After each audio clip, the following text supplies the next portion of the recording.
Assalamualaikum warahmatullahi wabarakatuh. Alhamdulillah rabbil alamin wassalatu wassalamu ala asyrafil anbiya'i wal mursalin sayyidina Muhammad wa ala alihi washabbihi ajma'in. Rabbi shrah li sadri wa yassir li amri wahlul 'uqdatam min lisani yafqahu qawli. Amma ba'du. Kita sama balik kitab kita ni Syarah Sahih Bukhari. Kita pergi pada hadis keempat lagi.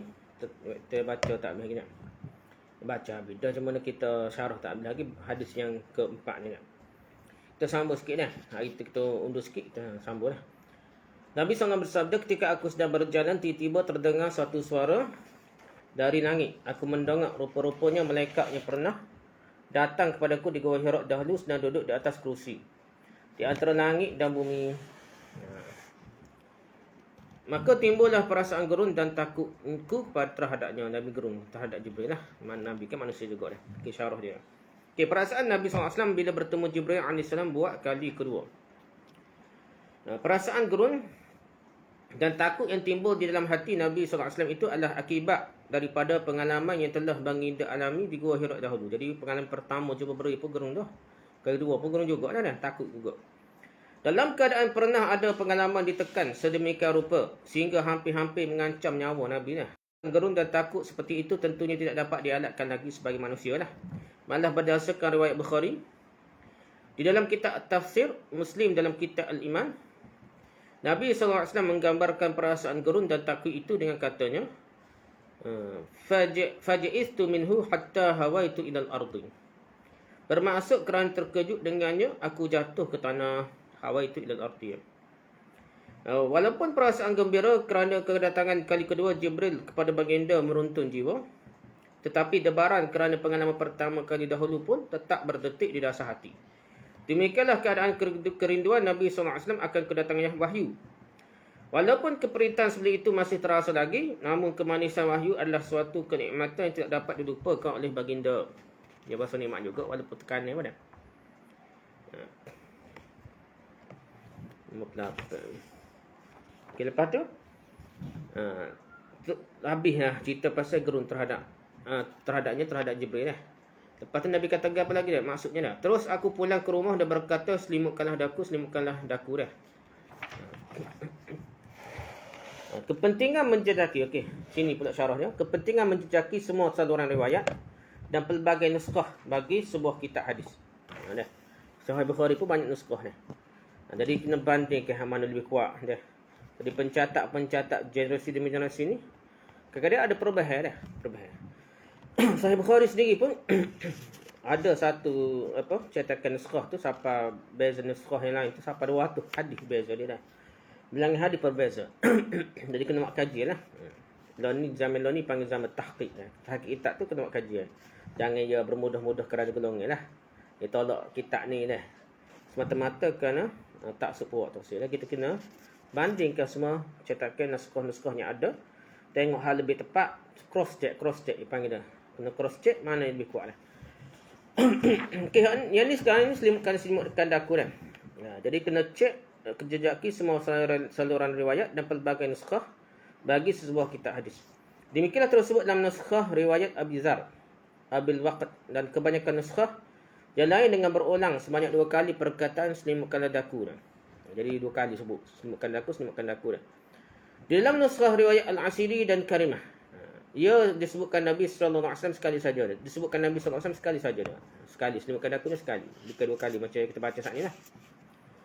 Di dalam kitab At-Tafsir menerusi saluran riwayat Yunus daripada Zuhri. Bukhari meriwayatkan dengan lafaz dathiruni, bukan zammiluni nah. Jadi saluran riwayat lain pula Yunus daripada Zuhri bukan zammiluni tapi dathiruni nah. Muslim juga meriwayatkan sebegitu dalam sahihnya. Dathiruni nah. Kata Az-Zarkashi, perkataan dathiruni lebih sesuai dengan ayat yang turunkan selepas itu, ya ayyuhal mudaththir ke? Ayat selepas tu dah. Jadi dathiruni lebih sesuai kata dia. Dalam riwayat di bawah kitab tafsir tersebut, selepas Nabi SAW berkata dathiruni, beliau berkata, wasubbu alayya ma'an baridan, dan tuangkanlah ke atasku air sejuk. Lepas dathiruni suruh air sejuk ke atas kepala Nabi lah. Tujuannya adalah untuk mengembalikan ketenangan jiwa setelah berkecamuk dengan kegerunan dan ketakutan yang luar biasa itu. Sesetengah ulama berpendapat setelah melihat pemandangan yang cukup menggerunkan dan menakutkan itu, Nabi SAW terdemam, jadi demam ke diri Nabi. Oleh kerana perawatan menggunakan air sejuk untuk orang yang demam pada masa itu merupakan sesuatu yang popular di kalangan orang Arab. Bahkan ni begitulah dah. Depan ubat yang paling mujarab ni bukan makan penadol gapo, kena memang kena sejuk ke tubuh dah. Nabi SAW menyuruh supaya dituangkan air sejuk ke atasnya. Baginda SAW sendiri bahkan telah memperakui cara rawatan seperti itu melalui sabdaannya ini, Al-humma min fayhi jahannam fa'abriduha bil ma'. Bermaksud demam itu berpunca daripada wak neraka jahannam. Al-humma min fayhi jahannam dia. Fayhi jahannam tu wak neraka jahannam. Maka sejukkannya lah dengan air. Fa'abriduha bil ma'. Hadis riwayat Bukhari, Muslim, Malik, Syafi'i, Ahmad, Nasa'i, Tirmizi, Ibn Hibban, Ibn Najah dan lainnya. Keterangan hadis ini bagaimanapun nampak macam bercanggah dengan keterangan hadis Aisyah yang lalu. Kerana hadis Aisyah itu menyatakan bahawa dahi Nabi SAW akan memercikkan peluh ketika menerima wahyu, walaupun dalam cuaca yang amat dingin. Sedangkan hadis ini pula menceritakan bahawa Nabi SAW meminta agar tubuhnya diselimuti. Ini ia menunjukkan beliau SAW sedang kesejukan. Sebenarnya tidak timbul sebarang percanggahan di antara kedua hadis tersebut. Justru hadis Aisyah menceritakan tentang bagaimana proses Nabi SAW menerima wahyu. Sedangkan hadis ini pula menceritakan keadaan baginda selepas nampak Jibril dalam rupanya senang dengan mata telanjang, mata butir mata nampak. Bukannya terima wahyu ni keadaan Nabi dalam keadaan tidur nampak mata celik dah, keadaan pejal, keadaan macam-macam cara Nabi terima wahyu. Bukan nampak Jibril besar toko gerung tu hebat ke, tidak. Terima wahyu lain tidak nampak gitulah. Okey, lepas tu dah. Hadis sambung dengan riwayat hadis ke-4 dia. Lalu Allah SWT menurunkan firman-Nya, ya ayyuhal mudaththir qum fa'anzir. Hinggalah kepada firman-Nya warrujaza fahjur. Ayat yang diturunkan oleh Allah itu selengkapnya bersama terjemahannya adalah seperti di bawah ininya. A'udzubillahi minasyaitonir rajim. Ya ayyuhal mudaththir qum fa'anzir wa rabbaka fakabbir wa thiyabaka fatahhir warrujaza fahjur. Cukuplah. So 2 3 4 5 dah, 5 ayat ni. Bermaksud, wahai orang yang berselimut, bangunlah lalu berilah peringatan, dan Tuhanmu maka agungkanlah dia, dan pakaianmu maka hendaklah engkau bersihkan, dan segala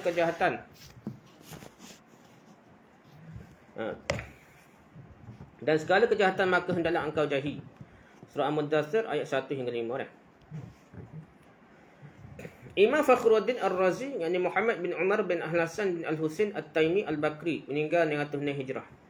Dan Al-Khazin, yakni Alauddin Ali bin Muhammad bin Ibrahim bin Umar Abul Hasan Asy-Syihi, meninggal 741 Hijrah, berkata, ijma' ulama tentang orang yang berselimut yang dikhitab, yang dihadap cakap, yang ditujukan percakapan kepadanya oleh Allah dalam ayat 1 ni, ayat surah Al-Mudaththir itu adalah Nabi kita Muhammad SAW.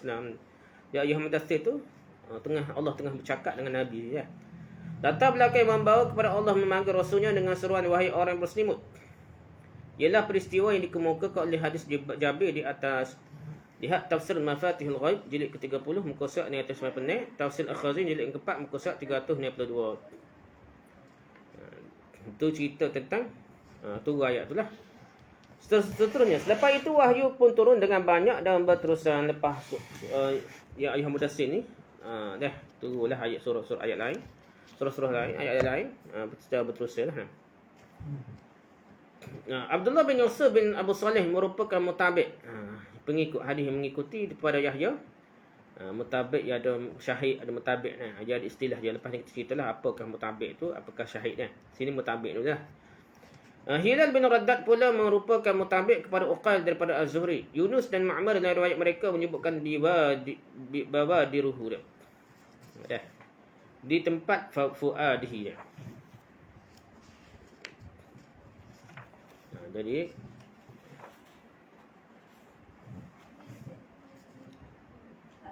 bawa di ruhu tempat fuadihi dia. Apa yang kita baca dah. Fuaduhu dah.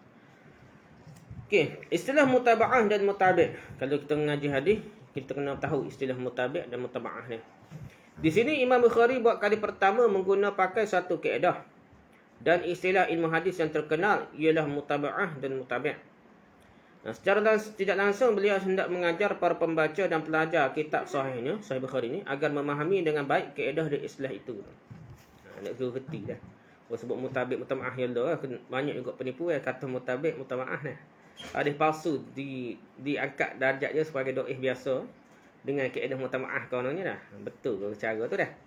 Kata beliau, taba'ahu Abdullah bin Yusuf wa Abu Saleh. Maksudnya Abdullah bin Yusuf At-Tinisi dan Abu Saleh telah menjadi mutabi' atau mereka berdua merupakan mutabi' kepadanya, yakni Yahya bin Bukair. Yahya bin Bukair. Kita juga mengemukakan mutaba'ah.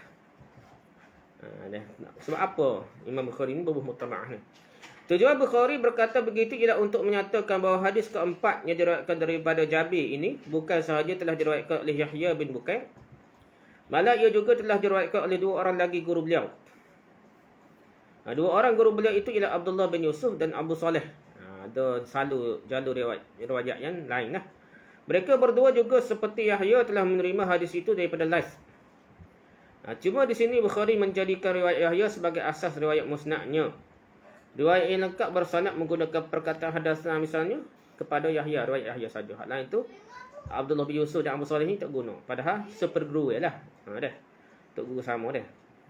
Abdullah bin Yusuf dan Abu Saleh pula disebutkan sebagai perawi sokongan mutabi'. Untuk menguatkan hadis yang diriwayatkan itu sahaja. Jadi dia sebagai penguat. Yahya sebut ni serupa dengan mereka sebut. Dan kuatlah hadis tu. Gitulah keadaan. Inilah dikatakan mutama'ah. Maka Abdullah bin Yusuf dan Abu Saleh dikatakan telah menjadi mutabi' kepada Yahya dalam meriwayatkan hadis ini. Riwayat Abdullah bin Yusuf At-Tinisi dikemukakan sendiri oleh Bukhari dalam sahihnya. Di dalam kitab Al-Anbiya, kitab Al-Adab dan kitab Tafsir. Okay, siapa pula Abu Saleh ni? Abu Saleh dikatakan sebagai mutabi' kepada hadis Yahya ni.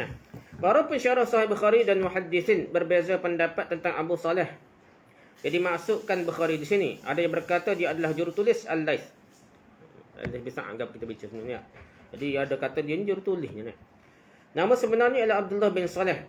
Banyak juga riwayatnya daripada Al-Lais dikemukakan Bukhari dalam sahihnya. Ini secara ta'liq. Tidak jadi musnad tapi secara ta'liq. Yaqub bin Sufyan meriwayatkan hadis Abu Saleh daripada Al-Lais. Ini bergandengan dengan Yahya bin Bukair secara mausul, secara bersambung dalam kitab tarikhnya. Tarikh apa ni? Tarikh Yaqub bin Sufyan. Menurut Hafiz Syarafuddin Ad-Dimyati, Abu Saleh yang dimaksudkan Bukhari di sini bernama Abdul Ghaffar bin Daud Al-Harrani. Pendapat beliau ini dipersetujui An-Nawawi dan Al-Aini. Tetapi menurut Hafiz Ibn Hajar, ini adalah waham, kekeliruan Ad-Dimyati.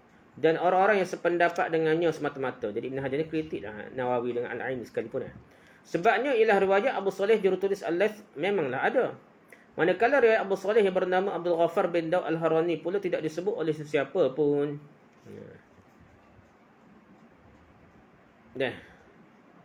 Riwayat Abu Saleh jurutulis Al-Lais tadi diriwayatkan juga oleh Ar-Ruyani. Jadi Muhammad bin Harun meninggal 307 Hijrah dan musnadnya Ar-Ruyani dah. Bagaimanapun Al-Hafiz Al-Aini membantah pendapat Hafiz Ibn Hajar tersebut. Al-Aini ni, dia ni, apa kata, best lah, apa kata, birah dah. Zaman nikah dengan anak-anak kepada Tok Guru sama dah. Jadi, gitulah, mula Hafiz Ibn Hajar tu buat syarah Sahih Bukhari dia, Fathul Bari, lepas tu Al-Aini lah, Umdatul Qari. Kata beliau, kebanyakan pensyarah berpendapat Abu Saleh yang dimaksudkan oleh Bukhari di sini ialah Abdul Ghaffar bin Daud bin Mihran bin Ziyad bin Daud Al-Harrani. Ini pensyarah Sahih Bukhari ada dah sebelum tu ni. Mereka pun hebat-hebat mereka ada dah orang sebelum tu buat ni. Abdul Ghaffar bin Daud ini lahir di Afrika pada tahun 140 Hijrah. Antara tokoh hadis yang mengambil hadis daripada beliau ialah Yahya bin Ma'in dan Imam Bukhari. Abu Daud, Nasa'i dan Ibn Najah juga ada meriwayatkan hadis daripadanya. Abdul Ghaffar bin Daud meninggal dunia di Mesir pada tahun 224 Hijrah.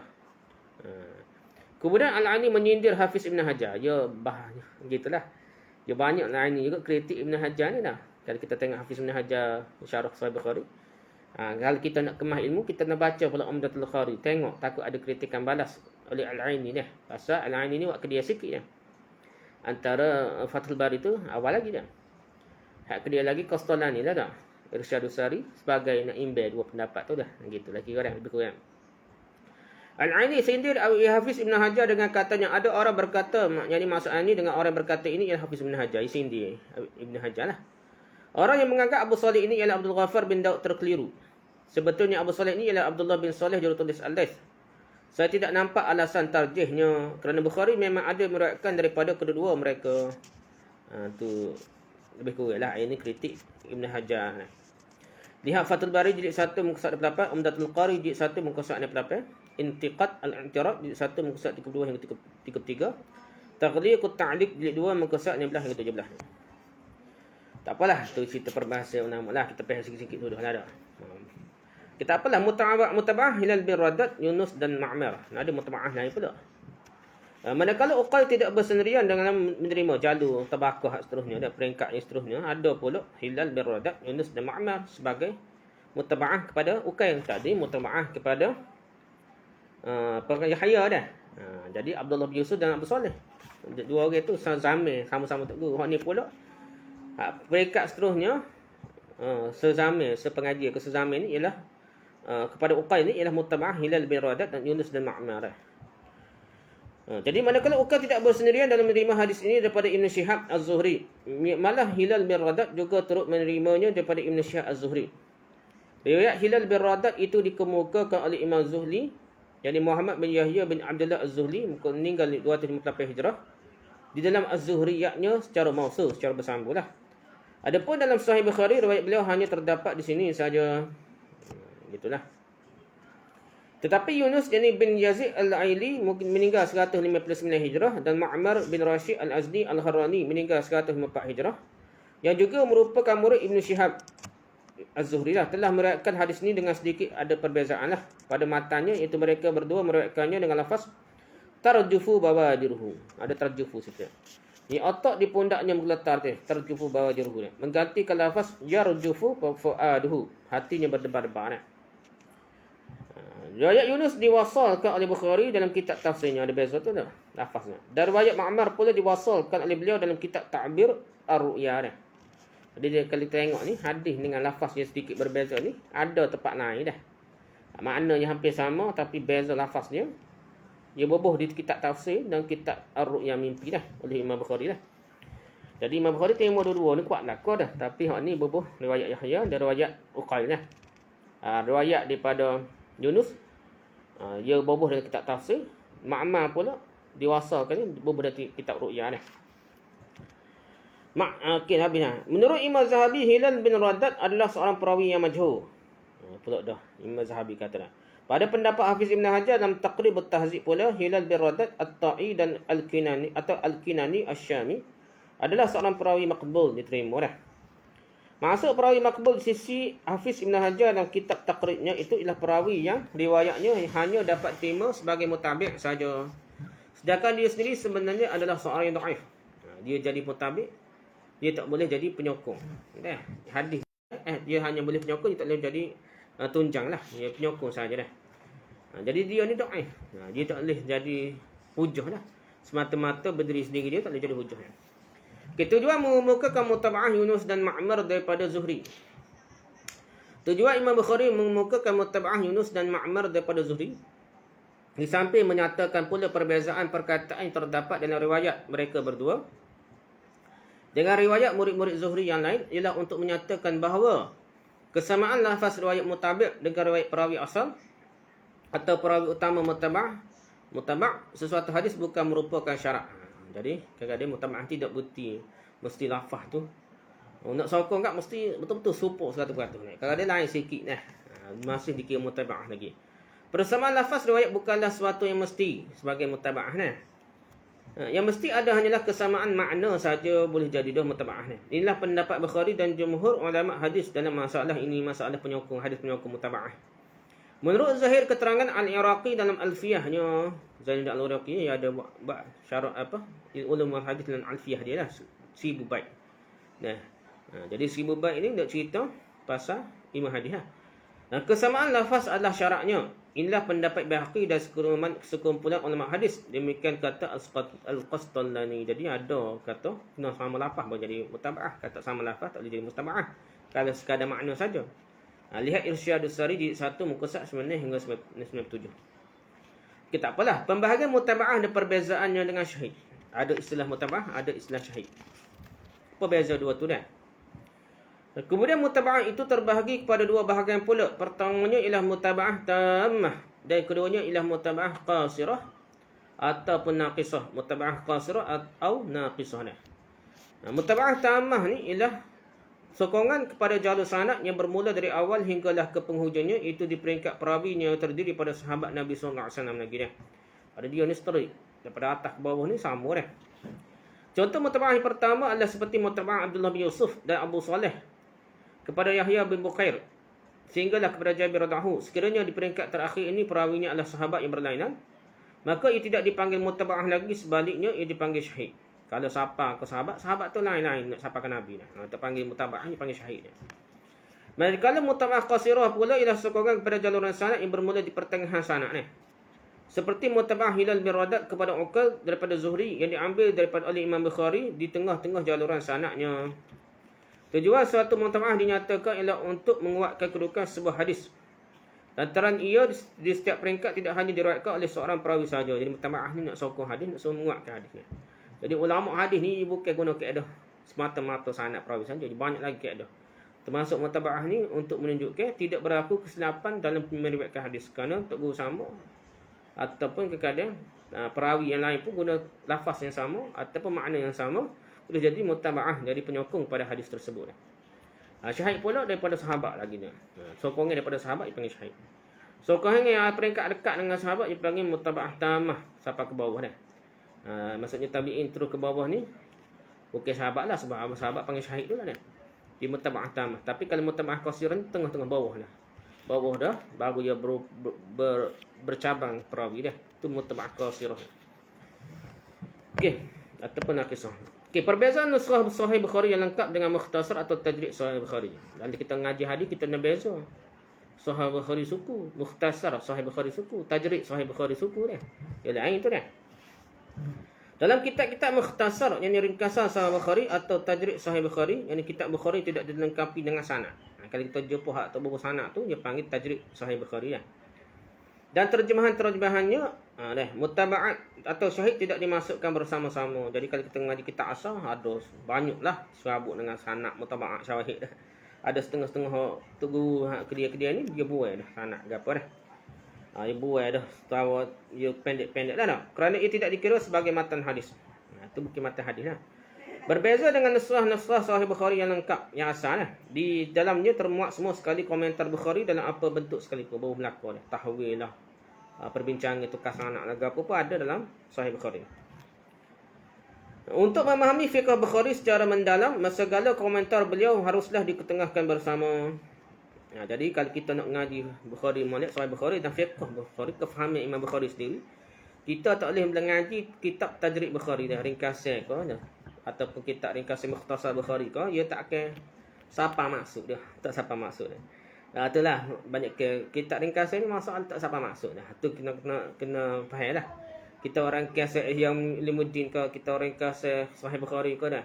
Mukhtasar Sahih Bukhari, mukhtasar Sahih Muslim kau gapo dah. Kadang-kadang tak siapa maksud dah. Ada pula dah ada apa Syekh Nasruddin Albani dah dia buat Sahih Nasa'i, dhaif Nasa'i dah. Nampak okeylah dah pecah dua, tapi sebagai kitab untuk rujukan lah. Untuk orang ngaji tak siapa maksud. Pasal setiap tu kadang-kadang sokong menyokong, walaupun dhaif dari segi sanad dia sokong menyokong juga dah. Misalnya kuat menguatkan, dan kadang-kadang untuk perbandingan nak cerita hadis ni semua. Kadang-kadang ada maksud ulama ni dia buat kitab untuk bukan nak jadi apa hadis tu sebagai hujah. Tapi nak cerita lemah dia dari Bukhari pun ada sedikit dah. Lain lagi lah banyak dah nak cerita lemah yang bubuh tu dah. Untuk tengok perbezaan. Jadi kalau kita buat suku hilang maksud pengarang asal. Itu sebabnya ada perbahasan ada orang mengkritik Syekh Nasruddin Albani kerana memisahkan sahih dengan dhaif dalam kitab-kitab tertentu lah. Tak apalah Imam Bukhari pun fiqh Bukhari kita tak akan faham melainkan kena bincang cara kitabnya asal dah pasal cerita dah. Sanad tahwil sanad ke apa dah. Perbezaan lafaz tu ada berlaku situ. Kalau buat ringkas tu tak nampak lah dah. Justru ia sangat penting dan amat bermakna dalam usaha memahami maksud ulung yang tidak ada tolak bandingnya. Tak akan, kalau kisah kita buat tajrid ringkas kita tak akan nampak maknanya sebenarnya. Untuk semua perbincangan di atas lihat Fathul Bari jilid 1 muka surat 8, Taghlid At-Ta'liq jilid 2 muka surat 17, Hadis Sari muka surat 20, Umdatul Qari jilid 1 muka surat 88, Irsyadus Sari jilid 1 muka surat 9 hingga 97. Al-Abwab At-Tarajim jilid 1 muka surat 8, Syaraf Al-Manzumah Al-Baiquniyah muka surat 128, Syarah Nukhbatul Fikar bersama Hasyiah Luqat Ad-Durar muka surat 55 hingga 66, Kashful Bari jilid 1 muka surat 409 hingga 432, Nasrul Bari jilid 1 muka surat 101 hingga 122 dah. Ni kalau pengkaji lagi lah. Orang nak kaji lagi, nak mengkaji lagi, dia cek lah rujukan-rujukan yang diberi oleh Maulana Aslinya. Kita ni masuk hadis kelima, kita baca lepas ni kali dah. Dah, hadis kelima kita baca lepas ni pula. Panjibul Perbahasa dia. Wallahu a'lam. Subhanakallahumma wa bihamdika, subhanakallahumma wa bihamdika, asyhadu an la ilaha illa anta, astaghfiruka wa atubu ilaik. Assalamualaikum warahmatullahi wabarakatuh.